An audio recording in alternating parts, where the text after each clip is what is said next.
You want a raise? I'm going to show you the easiest way to get a raise on this episode of the Dave Lorenzo Daily.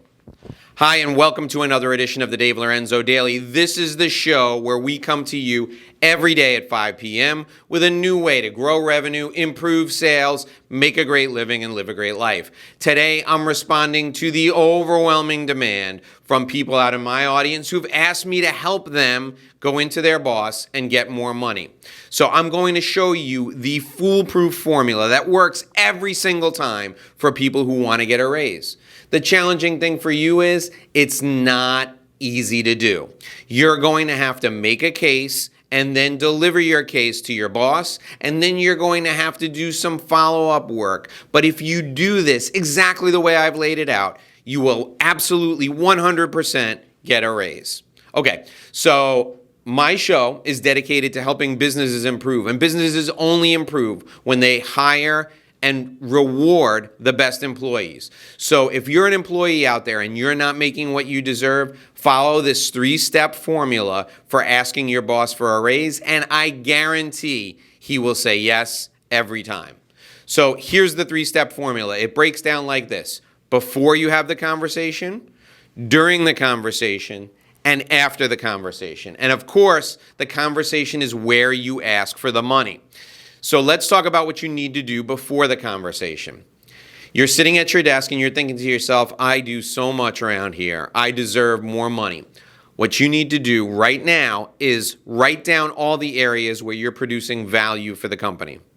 The second thing you need to do is keep track of each and every single area where you produce value. And I'm talking about tangible value, where you can say, I do this, and the company makes more money as a result. I do this, and the company makes more money as a result. So, in other words, you go out and you recruit a new salesperson. That salesperson produces $100,000 in revenue for the company. If you didn't find that salesperson, the company wouldn't have the $100,000. And you do that as part of your salary. You recruit 10 of those people a year, you've delivered $1 million in value to the company. That's what I'm talking about. Demonstrate the value you provide. Now, the key element is not just to demonstrate that value, because after all, they've hired you to provide that value. You need to show the return on investment for the value you provide.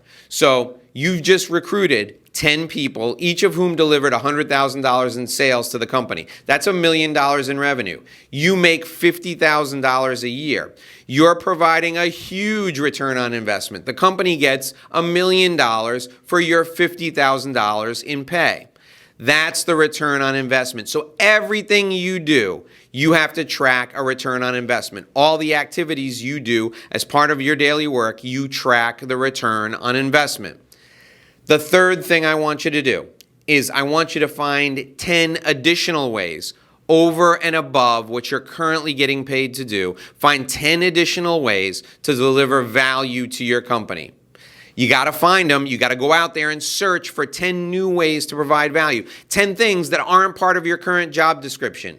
When you're hired into a company, you should have a job description. Each of the things you do on your job description produces a value. You're already keeping track of that value. Now find 10 new things over and above your job description that you could do where you could add even more value.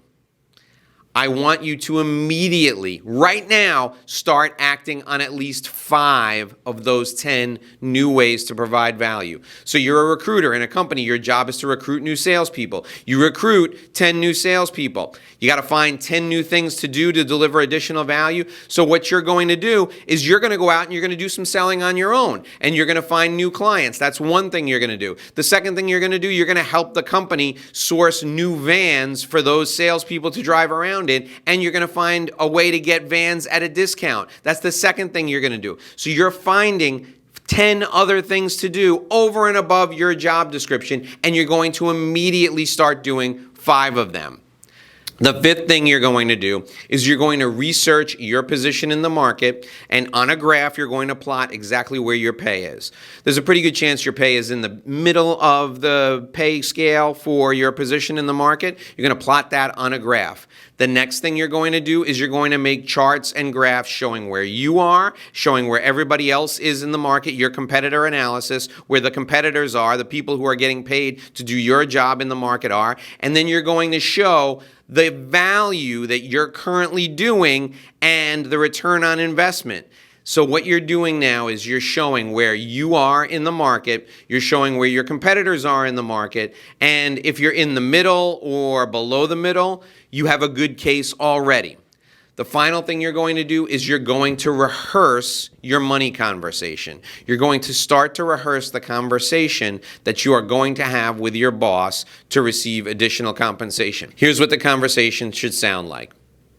Mr. Smith, I'm really glad that we decided to work together. It's been an honor being part of this company for 3 years. I think it's time we had a conversation about the return on investment I'm providing.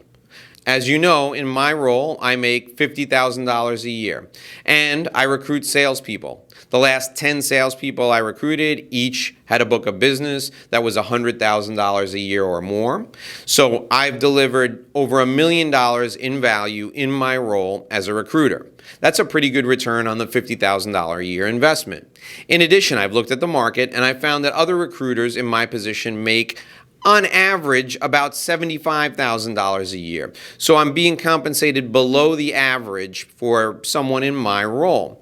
Well, I didn't think that was enough to come in here and make a case, so I wanted to go above and beyond. So I've identified 10 different ways to provide additional value to the company, and I've already started providing value in 5 of those 10 ways. In the last 6 months, I've gone out and found 3 clients on my own. Each of those clients has been worth $30,000 to the company. So I've delivered an additional $90,000 in value to the company. I've also negotiated a van fleet contract where we are now saving $35,000 a year on the vans that we provide to our salespeople. That's a direct result of something that I've done. I've done 3 other things. Here are the 3 other things I've done. Here's been the return on investment for those initiatives. And I did those 5 things all on my own without any additional compensation. Here's what I'm prepared to do over the course of the next year. I have 5 additional ways that I can provide value to the company. Here's what they are, and here's what I anticipate the return on investment will be. So I'd like to ask for a raise up to the midpoint of the salary in the market. I'd like to ask you to give me a raise of $75,000 so that I'm at the midpoint of the market, and in return, I'm going to deliver an additional value of, and then you add up all 10 things. That's your script. So you're going to rehearse that script over and over again. Now we come to the point where it's time to have the conversation with your boss. You've rehearsed your script a number of times, and you're walking in to have the conversation. Here are the things you need to keep in mind while having the conversation about how to get a raise. First, stay calm. Be unemotional. This isn't about you personally. It's about the value you're providing and the market rate for that value. The second thing you need to do, just like in the script, is present the facts. You're showing the return on investment that you provided, and you're making a business case. Unemotional, fact-based business case. State clearly what you want. Be very specific and give them the reason why you want that. You need to share your projections for the future return on investment, just like I did in the script. You show them what you've already produced. You show them what you think you're going to produce in the future. When they ask questions and you react to those questions, be positive. Don't be defensive. You want to frame the conversation from one of win-win. The company wins, you're providing more value, you win, they pay you more money. Any conversation about receiving more money has to be a win-win. You have to demonstrate to the company how you're providing additional value, and they in return will pay you because you're providing additional value. That's a win-win environment. Do not ever compare yourself to anyone within the company. Don't say things like, I deserve more money because you're paying this person this money. Or I deserve more money because you're paying that person more money and I work twice as hard. Or I'm twice as valuable. Never do that. Never offer a comparison to anyone internally. And never, ever, ever threaten to quit if you don't get what you want. Threats are not well received by anyone. And here's what happens when you make a threat. If you make a threat now that you're going to leave without getting the money, what will happen is they may give you the money you want, but in 6 months they'll find a replacement and throw you out because they're afraid you'll leave. You can't threaten to quit. You can quit or you can stay, but you can't threaten to quit. The minute you threaten to quit, you're asking to be fired. So that's what you need to do during the conversation. Now let's talk about what you should do when the conversation ends. The conversation's over and the boss says, well, you caught me by surprise. I need to think this over. Because no boss has ever agreed to a raise in the first meeting. That's just the way life works.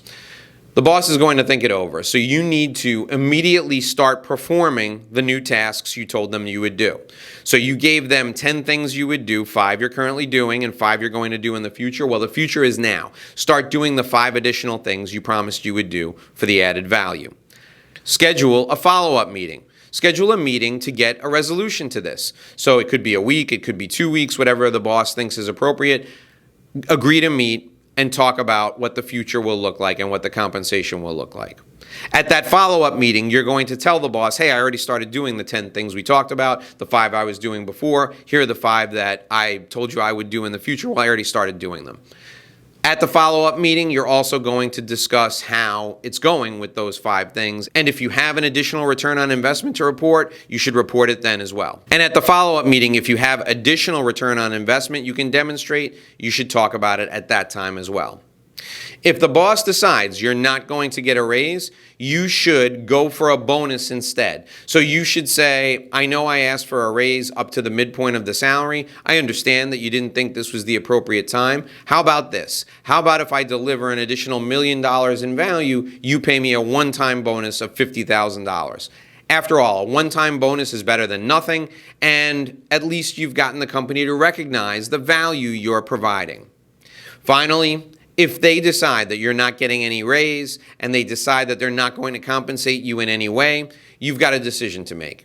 Either you're going to stay and just deal with your current compensation, or you're going to find another job and go somewhere else. What you can't do, what you're never going to do, is whine about it.